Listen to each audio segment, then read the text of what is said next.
स्वागत है आपका। आप देख रहे हैं कहानी कुर्सी की, जिसमें बात पश्चिम बंगाल की करेंगे। लोकसभा चुनाव के बाद अब नई सरकार ने कामकाज शुरू कर दिया है। मंत्री अपने टास्क को पूरा करने में जुट चुके हैं। पीएम मोदी अपना विदेशी दौरा कर चुके हैं, लेकिन बंगाल की तस्वीर बदली हुई नजर नहीं आ रही है। जगह जगह से चुनाव के बाद हिंसा की खबरें आ रही हैं, जिसके बाद कई जगहों पर बीजेपी कार्यकर्ता अपना घर छोड़कर भाग रहे हैं। बीजेपी दफ्तरों में शरण लेने को मजबूर हैं। इसके बाद बीजेपी ने 4 सदस्यों की टीम का ऐलान किया है, जो आज कोलकाता पहुंचेगी और जहां जहां कार्यकर्ता चुनाव के बाद हिंसा के शिकार हुए हैं, वहां जाकर उनसे मुलाकात करेगी।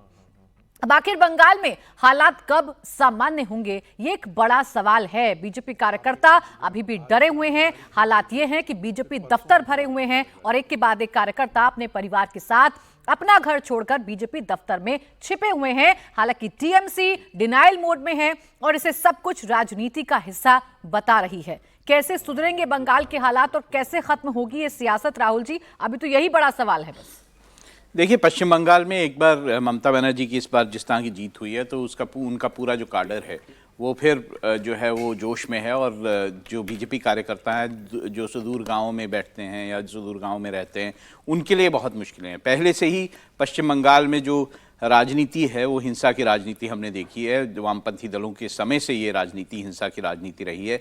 जिस तरह से वामपंथी दलों को बेदखल किया है ममता बनर्जी ने पश्चिम बंगाल में, वो भी बहुत ज़्यादा हिंसक रहा है पूरा मामला।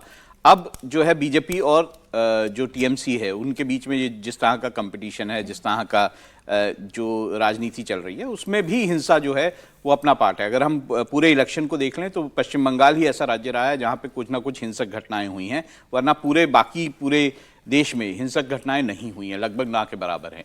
तो ऐसे में ये ज़रूर देखने की बात है कि किस तरह से वहाँ पर उस प्रदेश में जो है कानून व्यवस्था को सही किया जा सके।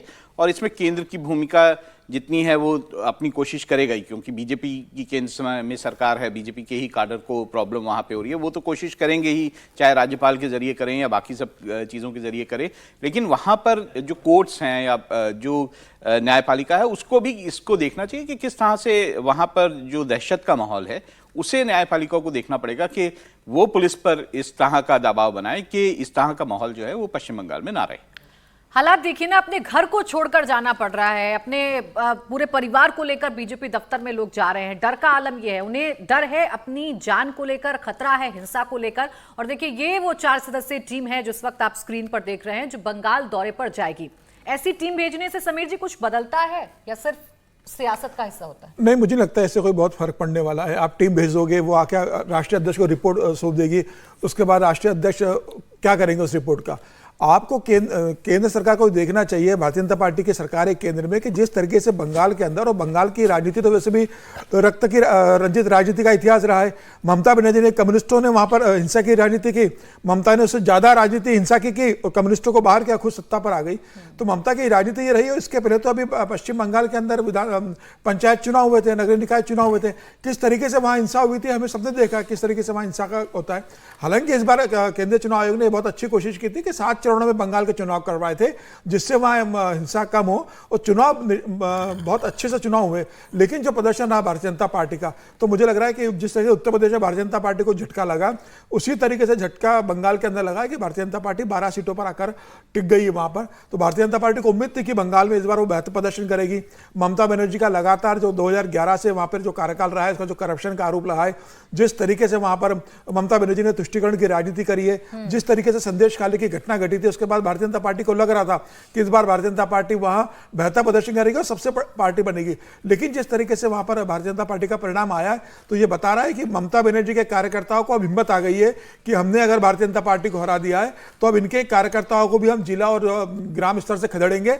और खबर तो यह आ रही है कि वहां पर जो गांव है, जैसे बांकुरा है, मुर्शिदाबाद है, वहां पर जमीनों पर कब्जा किया जा रहा है। जो गांव के कार्यकर्ता रहे, जिलाध्यक्ष रहे या जो छोटे कार्यकर्ता थे, जिन्होंने भारतीय जनता पार्टी के उम्मीदवारों का चुनाव प्रचार अभियान किया था, उनकी मोटरसाइकिल जब्त कर ली है, उनकी 2 व्हीलर जब्त कर ली, उनकी जमीनों पर कब्जा कर लिया है, उनके मकानों पर कब्जा कर लिया। और वो लोग भागकर या तो अपने रिश्तेदारों के बाद दूसरे शहरों में चले गए या भारतीय जनता पार्टी के कार्यालय में शरण लेके बैठे हुए।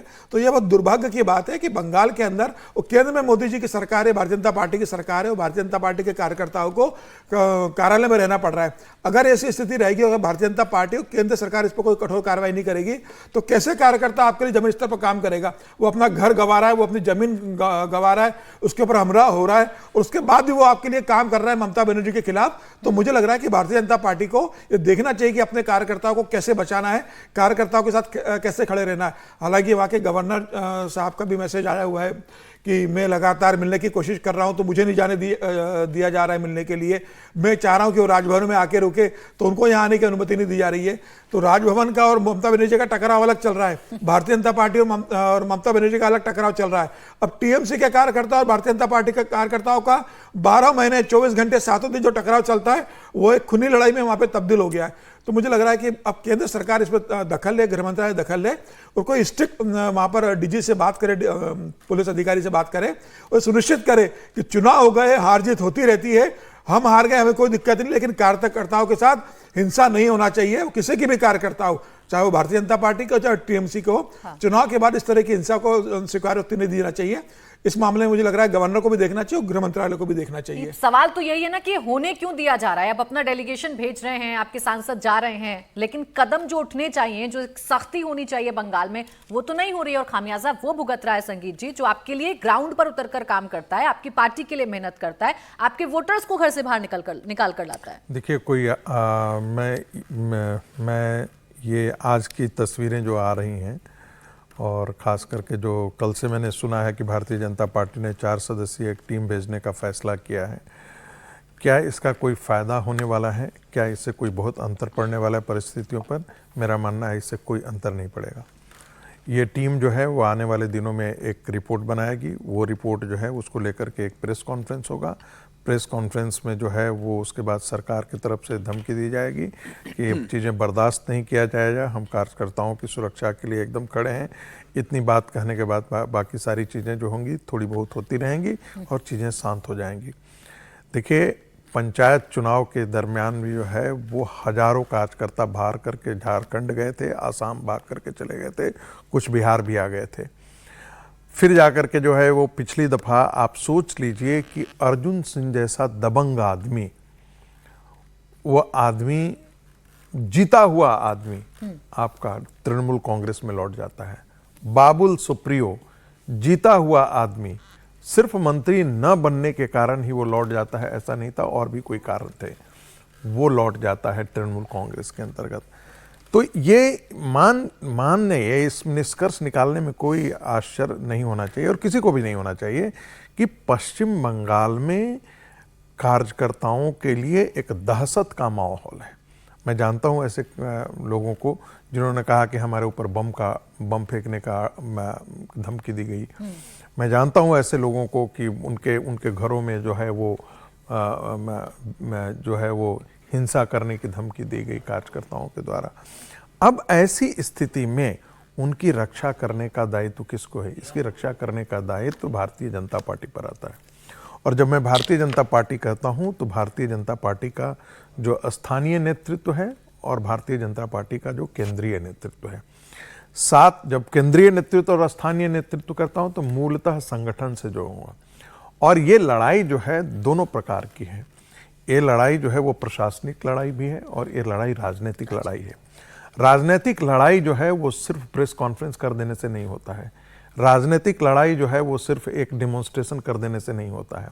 राजनीतिक लड़ाई जो है वो रोज आपको जमीन पर लगातार उतरना पड़ेगा और ममता बनर्जी की सरकार को पूरी दुनिया के आगे सबसे नंगा करके बताना पड़ेगा कि देखिए इस देश का लोकतंत्र कैसा है, इस राज्य का लोकतंत्र किस प्रकार से मर रहा है, किस प्रकार से आतंक तंत्र जो है यहाँ पल्वित पुष्पित हो रहा है।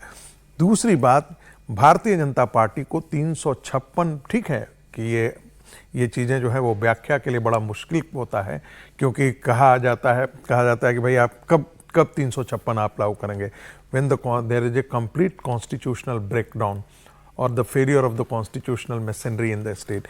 यदि राज्यपाल यदि बाहर नहीं निकल पा रहा है, राज्य के राज्यपाल की बातों को नहीं माना जा रहा है, राज्यपाल से कोई मिलने जा रहा है तो उसको वहां पर पुलिस रोक दे रही है, राज्यपाल के कहने के बावजूद, तो एक ढंग से राज्यपाल बंगाल का जो है वो हाउस अरेस्ट है। वो ना बात कर सकते हैं, वो अपने टेलीफोन से या मीडिया से बात करने की यदि कोशिश करते हैं वो नहीं कर सकते हैं। वो मोबाइल से जितनी बातें वो बाहर पहुंचाना चाहते हैं उतना ही पहुंचा सकते हैं। वो स्वतंत्र रूप से जहां दौरा करना चाहते हैं, जब वो दौरे पर उनकी रोक लग जा रही है, ऐसी स्थिति में मुझे लगता है केंद्र सरकार को एक बार, बेशक ममता बनर्जी जो है वो दोबारा वहां से जीत करके आ जाएं या सुप्रीम कोर्ट से आ जाएं, लेकिन राष्ट्रपति शासन का लगाने से बिल्कुल नहीं हिचकना चाहिए। ये बहुत फिट केस है जहां पर आप राष्ट्रपति शासन लाएं, क्योंकि इतना बड़ा आतंक, ये मुझे लगता है लोकतंत्र के नाम पर धब्बा है। जो कुछ भी पश्चिम बंगाल को हो रहा है, चाहे जिसके भी कार्यकर्ता मारे जा रहे हो, चाहे वो टीएमसी पे कार्यकर्ताओं पे हमला हो, चाहे वो भारतीय जनता पार्टी के कार्यकर्ताओं पर, ये एनार्की की स्थिति जो है, और उसमें मैं हैरानी है कि ये बंगाल का बुद्धिजीवी वर्ग अपने आप को जो कहता था कि हम भारत जो सोचती है, हम 10 दशक पहले हम आगे बंगाल सोचता है, आज किस गर्त में बंगाल चला गया है, जहां पर 80 और 90 के दशक में बिहार और उत्तर प्रदेश में राजनीतिक हिंसा जो होता था, बूथ लूटने की जो होती थी, घटनाएं होती थी, वो आज सारा बंगाल में देखने को मिलता है। कहाँ गया वो बंगाल का एलिटिज्म, कहाँ गया वो बंगाल का रेनेसा?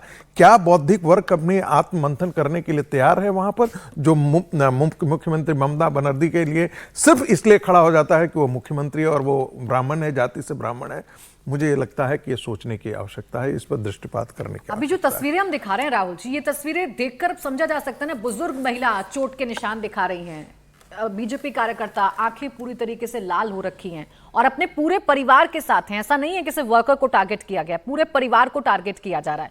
तो ये जो तस्वीरें चल रही हैं स्क्रीन पर, क्या ये सरकार को नजर नहीं आती हैं? क्या इस पर उन्हें ऐसा नहीं लगता कि जवाब देना चाहिए? कम से कम एक बयान तो दीजिए, बताइए तो कि ऐसा कुछ हो रहा है और हम इसे एड्रेस करेंगे और इन्हें सुरक्षित बाहर रखेंगे या इनके घर तक पहुंचाएंगे। ममता बनर्जी जी ने तो इलेक्शन में भी ये कहा था कि जो लोग बीजेपी के लिए वोट करते हैं मैं उनको भूलूंगी नहीं।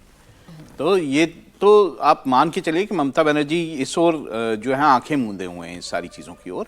और जैसे जब लोकल बॉडी इलेक्शंस में जिस तरह की वायलेंस हुई थी, उस वक्त बीजेपी के बहुत सारे वर्कर्स जिस तरह से बेदर हो गए थे, उन घर बार छोड़ना पड़ा था, उनको दूसरे राज्यों में शरण लेनी पड़ी थी, तब बीजेपी पे बड़ा दबाव आया था, क्योंकि ऐसा माना जाता था कि बीजेपी का जो संगठन है उनके साथ खड़ा हुआ नहीं दिखाई देता था। तब भी बीजेपी को बहुत सारी दिक्कतें आई थी।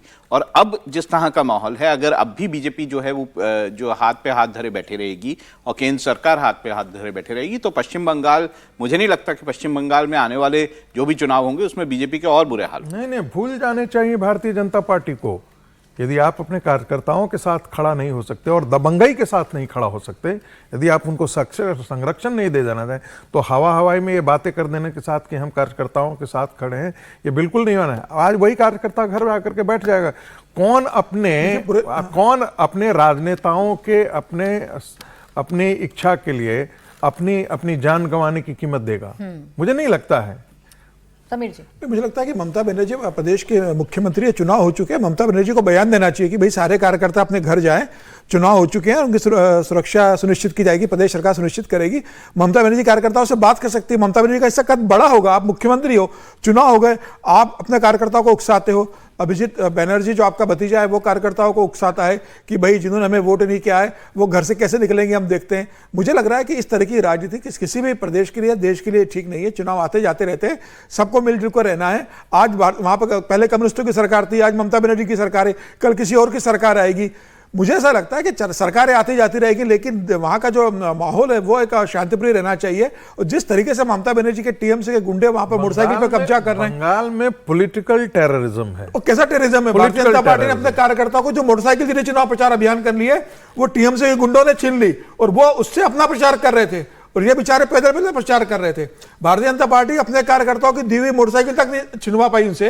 ये अगर बंगाल के अंदर स्थिति हो गई, लाचार क्यों है भारतीय जनता पार्टी? केंद्र में जब आपकी सरकार है और आपके कार्यकर्ता वहां पिस रहे हैं, तो कोई कदम ऐसा क्यों नहीं? समस्या ये कि वहां राज्य में तो ममता बनर्जी की सरकार है ना, और जिसके गुंडे वहां पे गुंडाई कर रहे हैं उनके राज्य में सरकार है, ममता बनर्जी की सरकार है। पुलिस क्या करेगी? पुलिस तो उनसे खुद गुंडों से डरी हुई है, पुलिस उनका साथ देती है। संदेशखाली की घटना तो इस बात का गवाह, इतनी बड़ी घटना जो घट गई, पूरा पुलिस प्रशासन उस गुंडे के साथ था।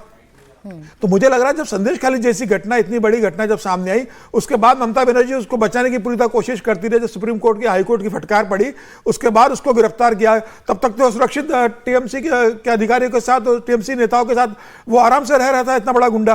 तो मुझे लग रहा है कि जब गुंडों को इतनी सुरक्षा ममता बनर्जी की सरकार दे सकती है, तो अपने कार्यकर्ताओं को तो सुरक्षा दे ही रही होगी। और उसी का फायदा उठाकर ये टीएमसी के कार्यकर्ता भारतीय जनता पार्टी के कार्यकर्ताओं पर, कम्युनिस्ट के कार्यकर्ताओं पर और कांग्रेस के कार्यकर्ताओं पर हमले कर रहे हैं। ये डर बता रहे हैं कि भाई यहां पे हमारी सरकार चलेगी, आप चुनाव लड़ने की कोशिश नहीं करो। खुले तौर पर सब कुछ नजर आ रहा है संगीत रागी जी, लेकिन फिर भी कुछ होता हुआ नहीं दिख रहा। देखिए, आप उत्तर प्रदेश के शासन और पश्चिम बंगाल के शासन दोनों में आप अंतर जरा देखिएगा। यहां का कार्यकर्ता कहता है कि प्रशासन हमारे साथ नहीं खड़ा है और प्रशासन हमारा काम नहीं करता है। ठीक है, मुख्यमंत्री के स्तर पर जो भी है, जो कुछ चल रहा है, बुलडोजर चल रहा है, फाइन। वहां पर जो है प्रशासन और कार्यकर्ता दोनों में कोई अंतर नहीं है। प्रशासन और राजनीतिक संगठन, उसमें दोनों में अंतर मिट गया है। प्रशासन राजनीतिक संगठन के लिए काम कर रहा है, यह अंतर है दोनों के बीच में। और आप देखेंगे कि यही मॉडल था जो वामपंथियों का मॉडल था। वामपंथी मॉडल यही है कि जिसमें पार्टी तय करती है कि प्रशासन कैसे चलेगा और पार्टी और प्रशासन में एकरूपता रहती है। ये चीजें आपको भारतीय जनता पार्टी में नहीं है। और जब काडर की बात आ जाती है तो यहां बेचारा भारतीय जनता पार्टी का काडर पीछे छूट जाता है। वहां काडर के लिए लड़ाई लो, वहां उसका काडर मर रहा है, मारने के लिए तैयार हो रहा है। आप ध्यान दीजिएगा, ये दोनों फर्क है। क्योंकि वहां पर दिख रहा है कि प्रशासन और काडर दोनों एक साथ मिलकर के काम कर रहे हैं। मदद कौन करेगा इन कार्यकर्ताओं? एक ही हो सकता है, एक तो भारतीय जनता पार्टी का संगठन और दूसरा भारतीय जनता पार्टी का केंद्रीय सरकार। बिल्कुल। जब तक ममता बनर्जी को हथौड़े का डर नहीं होगा कि केंद्र सरकार चाबुक चला, ठीक है आप तुमको सुप्रीम कोर्ट जाना है, सुप्रीम कोर्ट जाओ, हम 3 बार तुमको डिसमिस करेंगे, हम तुम्हारी सरकार को इस ढंग से नहीं रहने देंगे। आप देखिए कैसी स्थिति बनती है।